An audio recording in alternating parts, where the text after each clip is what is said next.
Hello everyone. Last discussion में last जो topic था हमारा, लास्ट जो लेक्चर था, वहां पर मैंने आपसे इस बात का डिस्कशन किया था कि किसी भी क्वाड्रेटिक के रेंज कैसे निकालते हैं अगर डोमेन आर है तो। और यहां डिस्कशन में इस बात का करूंगा कि अगर डोमेन आर नहीं है, आर के अलावा कुछ है, when the domain is not R, अगर डोमेन आर नहीं है तो रेंज कैसे निकालते हैं। यहां पर मेरे पास दो पॉसिबिलिटीज हैं, मैं दोनों पॉसिबिलिटीज लेके आता हूं, जिनमें से पहला है यूजिंग ग्राफ, पहला है यूजिंग ग्राफ, कि ग्राफ को यूज करते हुए we can determine the range. अब ग्राफ को यूज करते हुए रेंज कैसे निकालेंगे वो आप समझने की कोशिश करिए। ग्राफ को यूज करते हुए रेंज ऐसे निकालेंगे कि आप क्या करोगे, जो इंटरवल दे रखा है उस इंटरवल में क्वाड्रेटिक का ग्राफ बना लीजिए, उसके बाद आपको दिख ही जाएगा कौन ग्रेटेस्ट है कौन लीस्ट है। मैं तुम्हें एक एग्जांपल देता हूं सिंपल सा, ठीक है ना, मैं तुम्हें एक एग्जांपल देता हूं। फाइंड रेंज ऑफ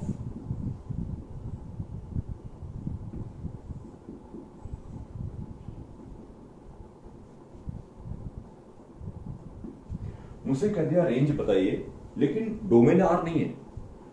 रेंज बताइए, इस बार डोमेन आर नहीं है, डोमेन आपके सामने लिख रखा है। इस इंटरवल को कंसिडर करते हुए, इस वाले इंटरवल को कंसिडर करते हुए आपको इसकी रेंज बतानी है, ठीक है ना, बता सकते हैं, देखते हैं, बात करते हैं आराम से।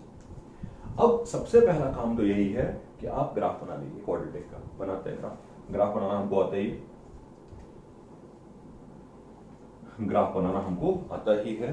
अपवर्ड पैराबोला है, क्लियर हो गया, अपवर्ड पैराबोला है, वर्टेक्स कहां पे हो जाएगा, माइनस का b/2a, माइनस का b/2a यानी कि 1/4 comma b square minus 4ac by 4a यानी कि 2। वर्टेक्स आया 1/4 कॉमा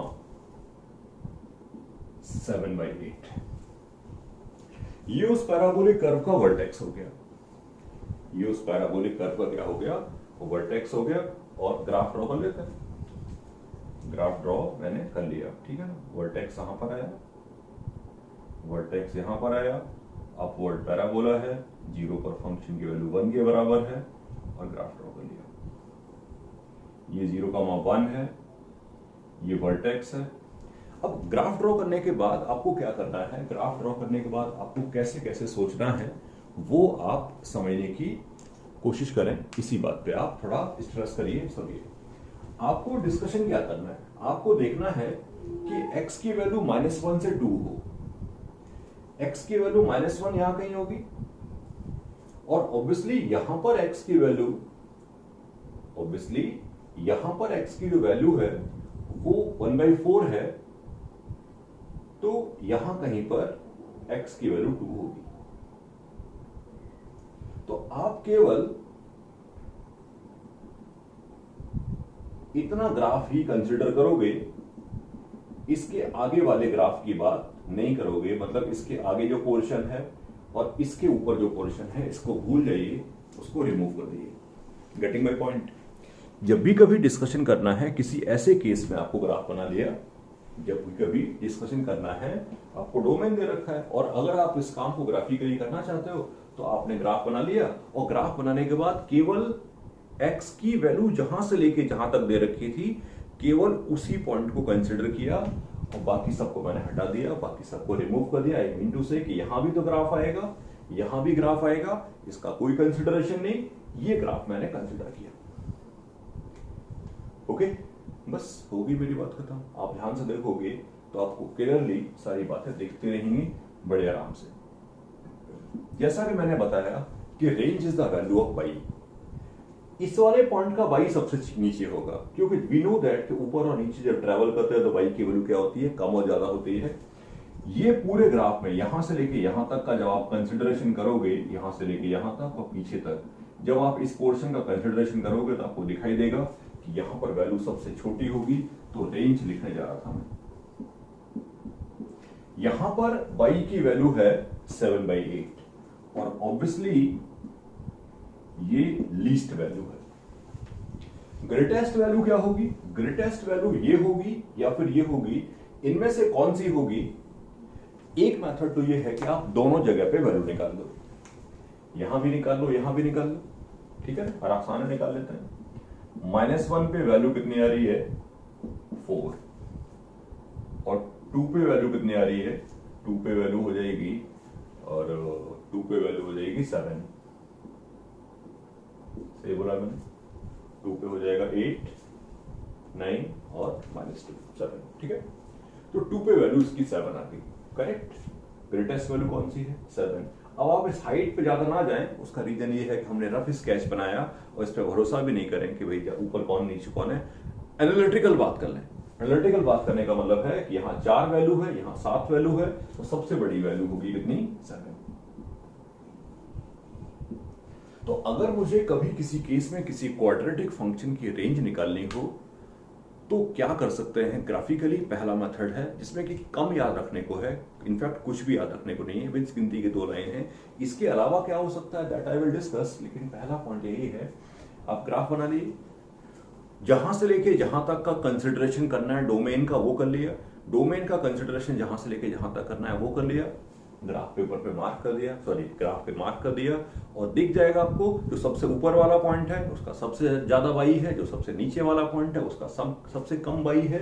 तो this is the method to find out range in first case, ठीक है। सेकंड केस भी बात कर लेते हैं, उससे पहले मैं चाहता हूं तुम्हें एक एग्जांपल और करवा दूं, एक एग्जांपल और डिस्कस कर लेते हैं कि रेंज निकालना सीख रहे हैं हम लोग इन केस ऑफ, क्योंकि यहां पर मैं मेथड्स की ही बात करूंगा, यहां पर मैं किसी फॉर्मूले की बात नहीं करने वाला, मुझे लगता नहीं यहां किसी फॉर्मूले की रिक्वायरमेंट है आपको। यहां पर मेन डिस्कशन हमारा यही है कि हमें रेंज कैसे निकालनी है, मेथड क्या है। एक एग्जांपल और लेते हैं, मुझसे किसी ने कहा सेम सवाल है, फाइंड रेंज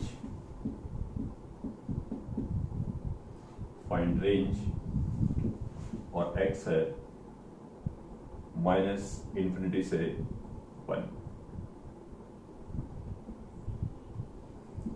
कुछ भी लिखा है मैटर नहीं करता, एक आध एग्जांपल और ऊपर डिस्कस कर लिया जाएगा, एक दो एग्जांपल और समझ लिया जाएगा। मुझे इस केस में रेंज निकालनी है, डिस्कशन पूरा आसान है, बहुत इजी सी बात है, ठीक है ना। उसको शॉर्टर कर सकते हैं बहुत सारा, देयर इज नो नीड कि पूरा ग्राफ बनाया जाए, थोड़ी थोड़ी बातें और समझ लेते हैं, ठीक है ना। उसको जैसे जैसे मैं आगे बढ़ूंगा वैसे वैसे उसको इजी कर दूंगा, ठीक है ना। सुनिएगा, एक बात तो कंफर्म है कि अपवर्ड पैराबोला है। अब यहां से देखो, मैंने वर्टेक्स का पिक्चर हटा रहा हूं, वर्टेक्स की नीड होगी तो मैं निकालूंगा, और वर्टेक्स की नीड नहीं होगी तो मैं नहीं निकालूंगा, राइट। कीपिंग इन माइंड, देखते हैं क्या चल रहा है। वर्टेक्स कहां पर होगा? वर्टेक्स है -1/6 पे, केवल x से अपना काम चल जाएगा, बाई बाद में देख लेंगे। तुम्हें डिस्कशन करना है -∞ से 1, डोंट वरी, ये x की वैल्यू है। अब x की वैल्यू -∞ से लेके 1 तक है, इधर जा रहे हो आप, x कहां जा रहा है? x कहां जा रहा है? -∞। क्लियरली समझने की कोशिश करना, पूरी बात क्लियरली पूरी समझने की कोशिश करना। अगर आप x एक्सिस बनाओगे तो इधर है -∞ और इधर है +∞। तो x की वैल्यू कहां से कहां तक है वो देख लीजिए, x की वैल्यू -∞ से लेके और 1 तक है। x की वैल्यू 1 यहां कहीं होगी, ऑब्वियसली 1/6 से आगे, देन यहां तक खत्म कर दिया ग्राफ। ऐसा कुछ ग्राफ रहा होगा, ऐसा कुछ ग्राफ रहा होगा। There is no need to find out कि वैल्यू 1 पे क्या है, हालांकि बहुत बड़ा जॉब नहीं है वैल्यू निकालना, जस्ट निकाल सकते हैं चाहे तो। 1 पे वैल्यू 2 आ गई, माइनस का 1/6। अब ये तो क्लियर हो ही गया कि सबसे छोटी वैल्यू मिलेगी यहां पर, और सबसे बड़ी वैल्यू कितनी होगी? इनफाइनाइट। सबसे छोटी वैल्यू कहां मिलेगी? यहां। मैंने कहा कहां मिलेगी, वैल्यू कितनी है वो नहीं निकाला, वैल्यू तो निकाल लोगे आप, वैल्यू तो आप निकाल लोगे। मैं लिख देता हूं यहां पे रेंज, बहुत आराम से, बहुत इजीली। -1/6 पर फंक्शन की जो वैल्यू मिलेगी, माइनस का 1/6, again and again I am saying -1/6 is the value of x only, definitely. -1/6 x की वैल्यू है, तो रेंज लिखने जा रहे हैं, रेंज लिखने जा रहे हैं। -1/6 f ऑफ ग्रेटेस्ट वैल्यू क्या होगी? ग्रेटेस्ट वैल्यू होगी इन्फिनिटी, जो ग्राफिकली भी आपको शायद दिख जाएगा कि y की सबसे बड़ी वैल्यू, y की सबसे बड़ी वैल्यू क्या होगी? इनफाइनाइट। तो this will be the range of the function. F of minus 1.6 निकाल लेते हैं। एफ ऑफ माइनस 1/6 की वैल्यू क्या हो जाएगी, 3 into 1/36 minus 1/6 minus 2, 1/12 1/6 minus 2। We can calculate minus का 1/12 माइनस 2, और आई कैन से माइनस का 25/12। अच्छा, ये जो वैल्यू है और माइनस का d/4 है वो बराबर होगा। क्लियरली समझने की कोशिश करें। अगर मैं माइनस का d/4 ही भी निकलता तो यही पहुंचता, minus of b² minus 4ac upon this, right. तो वो था same thing, you can see कि आप दोनों वैल्यू आपको दिखाई देंगे, सेम दिखाई देंगे। तो पहला पॉइंट ये है कि ये वैल्यू अभी रेंज माइनस का 25/12 से लेके infinity. This is the method to find out the range of the function in case of domain is given to you. Domain is restricted, domain restricted है, और डोमेन रिस्ट्रिक्ट का मतलब domain R नहीं है, कुछ दे रखा है। तो आप ग्राफ बना लो, जो ग्राफ जितना बनाना है, जो ग्राफ जितनी जरूरत है उतना बना लीजिए। After that you can determine the range of the function. आप हमेशा उस फंक्शन की रेंज निकाल सकते हो। क्लियर है मेरी बात? सेकंड मेथड क्या हो सकता है वो समझिए। सेकंड मेथड क्या है मेरा वो समझिए। सेकंड मेथड में भी थोड़ा सा मैं ये कहता हूं कि इतना सारा डिस्कशन करने की आवश्यकता नहीं है। आप थोड़ा लॉजिकल तरीके से सोचिए, लॉजिकल तरीके से सोचिए और एक रफ स्केच बना लीजिए। मेरे कहने का मतलब क्या है वो सुनो। जैसे मान लो ये वाला पैराबोला आप डील कर रहे हो और मुझसे किसी ने कहा, बस समझने वाला है उसको बहुत माइन्यूट तरीके से, आपसे किसी ने कहा कि x1 से लेके x2 के बीच में इस पैराबोला की रेंज निकालनी है। तो आप मेनली ऑलमोस्ट यही है, ऑलमोस्ट यही है। आप ये देखो कि x1 x2 कहां पर है। अब मान लो x1 x2 यहां पर है, तो लीस्ट वैल्यू तो यहां मिलेगी, लीस्ट वैल्यू तो यहां मिल जाएगी। दूसरा पॉइंट सुनिए, वी नो दैट कि पैराबोलिक कर्व जो होता है वो अपने वर्टेक्स के अबाउट हमेशा क्या होता है, सिमेट्रिक।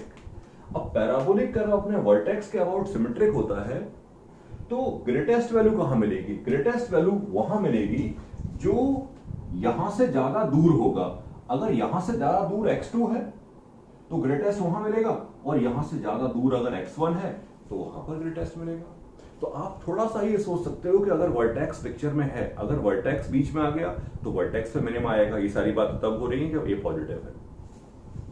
वर्टेक्स यहां पर आ गया, मिनिमा यहां हो गया, मैक्सिमा कहां होगा, इस वर्टेक्स से ज्यादा दूर है। डाउनवर्ड की बात कर लेते हैं। x1 इधर आया, x2 इधर आया, मैक्सिमा तो यहां मिलेगा और मिनिमा कहां मिलेगा, इन दोनों में से जो ज्यादा दूर होगा। अगर ये दूर है तो यहां मिनिमा मिलेगा, ये दूर है तो यहां मिनिमा मिलेगा। दूसरे पॉइंट पर जाइए, हो सकता है कि x1 x2 दोनों एक तरफ हों, तब तो ये अच्छी सी बात है, इसको तो हटा ही दो। यहां ग्रेटेस्ट यहां लीस्ट, मान लो ऐसा है, यहां लीस्ट यहां ग्रेटेस्ट, सिंपल। तो अगर कभी भी आप बात करनी है आपको, तो या तो आप ग्राफ बना लिए या थोड़ा सा एनालिसिस करिए बिना ग्राफ बनाए हुए, ये सोच के कि कैसी कंडीशंस हैं वहां पर। मैं एक आध एग्जांपल पे आता हूं आपके लिए, सही है।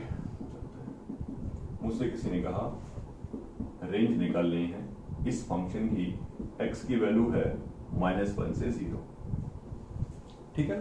पुराना वाला मेथड भी है, ये वाला भी है, दोनों कंफर्टेबल रखिए, ठीक है। दोनों चलते हैं। मैंने देखा अपवर्ड पैराबोला होगा, फिर मैंने देखा कि वर्टेक्स कहां पर होगा, वर्टेक्स 2 पे होगा। वर्टेक्स 2 पे होगा तो मुझे तो 2 जाना ही नहीं है ना, मुझे तो केवल -1 से 0 की बात करनी है। तीनों वैल्यू x के हैं, 2 भी, -1 भी, 0 भी, सब x चल रहा है। y बाद में आएगा। -1 यहां कहीं होगा और 0 यहां कहीं होगा। तीनों अगेन x हैं, कोई डाउट क्रिएट नहीं करना है। तीनों का तीनों क्या है, x के वैल्यू। आपका ग्राफ केवल इतना ही है, आपको इसकी कोई बात नहीं करनी है। मैं इसको डॉटेड कर देता हूं, मैं इसको हटा भी सकता हूं, इसकी कोई आवश्यकता मुझे नहीं है। इसको बना दिया है और आफ्टर दैट मैं इसको डॉटेड कर देता हूं, इसकी आवश्यकता बिल्कुल भी नहीं है, नो नीड ऑफ दैट। आप यहां से बात करोगे और यहां तक ही जाना है। -1 पर फंक्शन की वैल्यू आ रही है 6 और 0 पर फंक्शन की वैल्यू आ रही है 1, और रेंज हो गई फंक्शन की क्या, 1। 1 से 6। ये किसी काम का नहीं है, ये किसी डिस्कशन का पार्ट नहीं है। तो क्लियरली समझने की कोशिश करें how we can determine the range. किसी भी केस में बात चल रही है तो आप पहले ये देख लो कि what is the location of vertex, vertex किस पोजीशन में है, वर्टेक्स जिस पोजीशन में है अकॉर्डिंगली सारे डिसीजन होंगे। मैं एक एग्जांपल और लेके चलूंगा, फिर आपको क्वेश्चन दे दूंगा, आप करिएगा। जैसे कि ये लिखा है,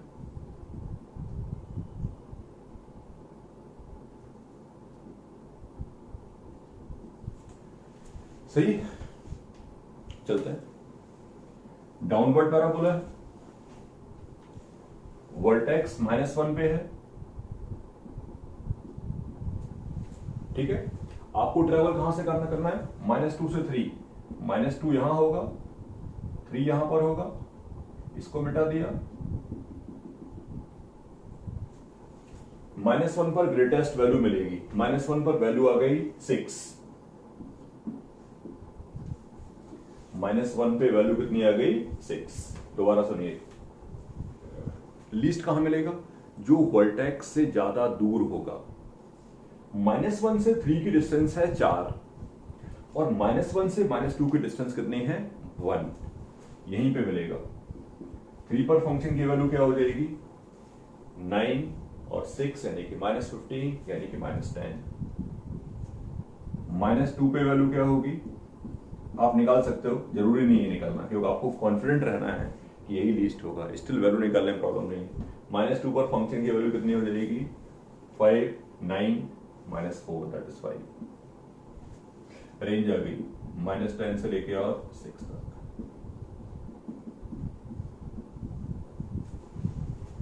तो this is a method to find out the range in all possible cases. मैं यहां पर 3-4 क्वेश्चंस लिख रहा हूं, राइट, क्योंकि मैं ये चाहता हूं कि आप इनकी रेंज अपने आप निकालें और उसके बाद जहां भी डिस्कशन आएगा यू कैन आस्क मी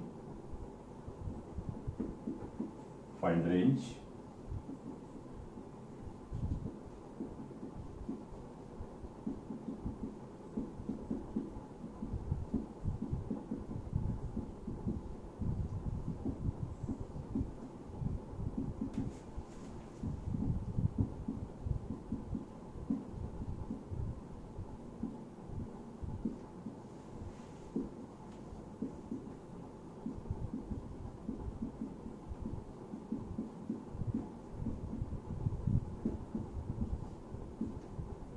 ठीक है। इन चारों की रेंज आपको खुद निकालनी है जस्ट फॉर प्रैक्टिस, ठीक है ना। जहां भी डिस्कशन आएगा आप मुझसे पूछ सकते हो, आप मुझसे बात कर सकते हो, बट रेंज निकालना हमें सीखना होगा इन ऑल केसेस। पहले वाले में मैंने डोमेन नहीं लिखा है, पहले वाले में डोमेन मैंने नहीं लिखा है। इसका मीनिंग केवल एक ही है, इसका मीनिंग केवल एक ही है कि इस पर्टिकुलर केस में डोमेन क्या होगा आर होगा, ठीक है ना। मैं एक एग्जांपल और लिख देता हूं, मुझे लगता है कि हो जाना चाहिए। फाइंड maximum value of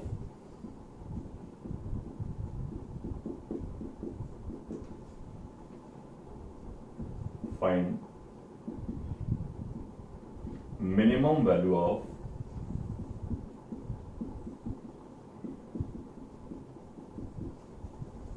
ठीक है, मैक्सिमम मिनिमम सब शामिल कर लिया। इन सब क्वेश्चंस को आप करिए तो आपको मैक्सिमम मिनिमम और इन सब का डिस्कशन करने में कोई प्रॉब्लम क्रिएट नहीं होगी। तो this is our the point कि कभी भी किसी फंक्शन के रेंज कैसे निकालते हैं, हमने ये डिस्कस किया है यहाँ पे। ओके, नेक्स्ट डिस्कशन में हम लोग बात कर रहे होंगे अदर टाइप के फंक्शंस की रेंज निकालने की, ठीक है। इसको एंड कर दें।